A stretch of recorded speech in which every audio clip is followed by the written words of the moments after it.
Vienam bagātam saimniekam bijusi briesmīga Silinka meita.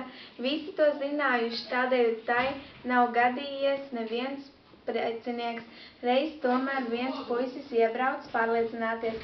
Meita gribējusi izlikties čakla un lieliska, skrējusi iekšā un ārā. Skriedama viņa nogāzusi vienu ķeblīti zemē, bet nav par to pacēlusi, lai gan skrējusi tam vairāk reiz pat gribējusi pie tā nokrist, bet augšā nocēlus.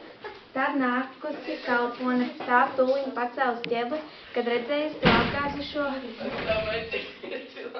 apkritušo kalponi nekā slimpo un bagāto mātes meitu. Viņa piedomājusi, kā saimnieka dēls, tikai joku un teikusi, lai bildinot saimnieka meitu, jo viņa nesakot, nieka nesot.